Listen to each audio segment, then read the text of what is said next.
We have some bad news for workers coming out of Kentucky. Huffington Post reports here.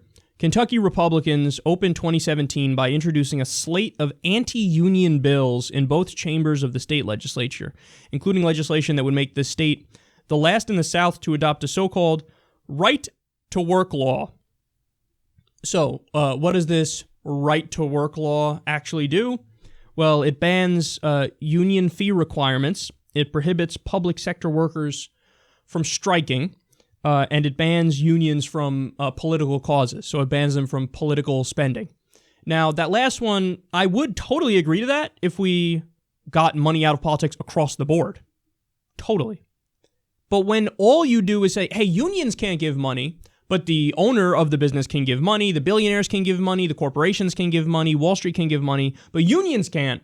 Well, no, then you're biasing it against workers and against the unions. And you're not holding everybody to the same standards, so you're singling them out.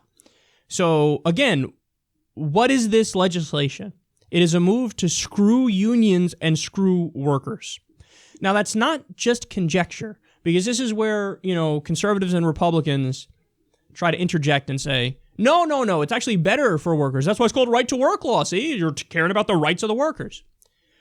Well, there was a EPI study that found that wages in right-to-work states are 3.2% lower on average than wages in non-right-to-work states.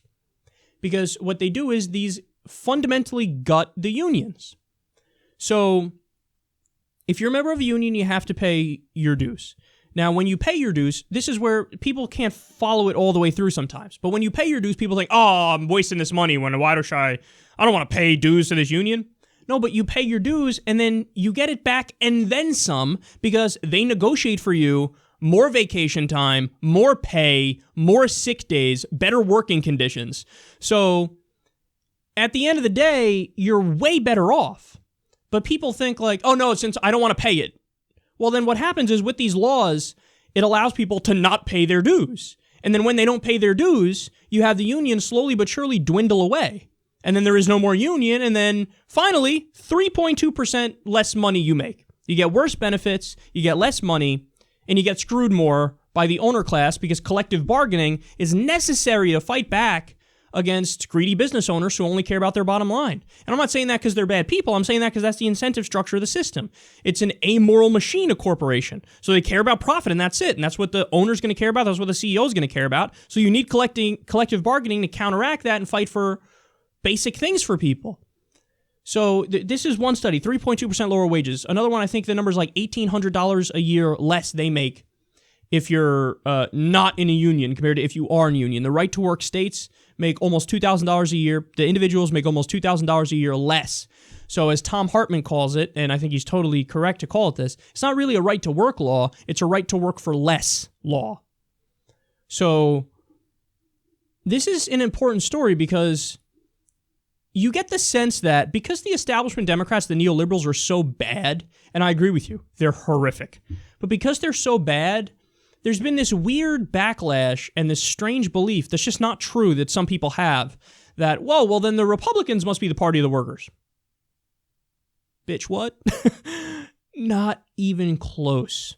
And stuff like this, it's a Trojan horse to fuck over workers. They're still the party of Wall Street. Also, they're still the party of the business class and the owner class. And you have to remember that, man. Like, I'll never forget, I had a conversation with my uncle a while ago.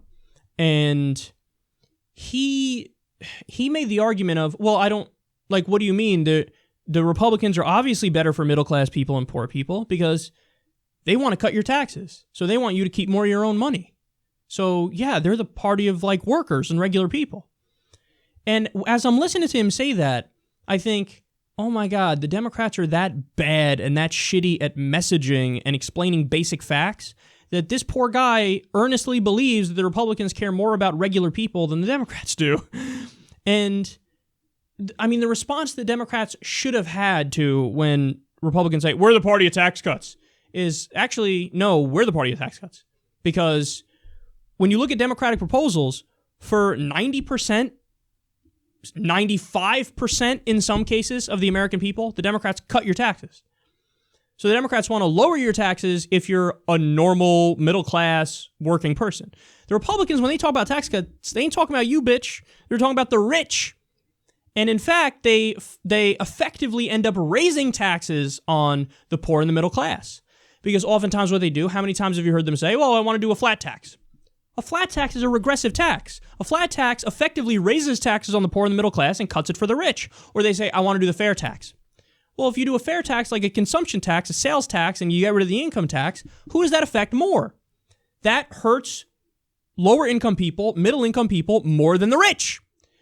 So they can frame it as we're the party of tax cuts, but last time I checked, if you want to cut taxes for 90% or 95% of the American people, you're more in favor of tax cuts than the people who only want to cut it for the top 5% or the top 1%.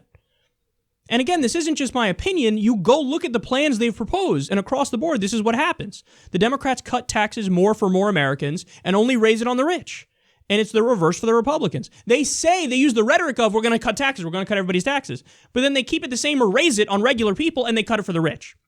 So the Democrats have not countered that argument effectively, and they're also not countering this argument effectively enough either. This idea of like right to work, we're looking out for workers because unions are thugs who are stealing their money. No, the facts show if you're in a union, if you're in a non-right to work state, you make more money as a worker, full stop. That's it.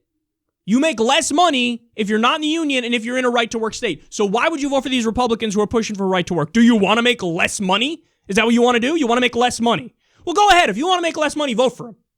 But no, we want you to get more money. We want you to have better representation. We want you to have a higher standard of living. So vote for us. Vote for us. But no, the neoliberals and the establishment Democrats have been so bad at framing and so bad at policy because they're also sold out to Wall Street that they can't get this message out effectively. And everybody's worse off as a result of it.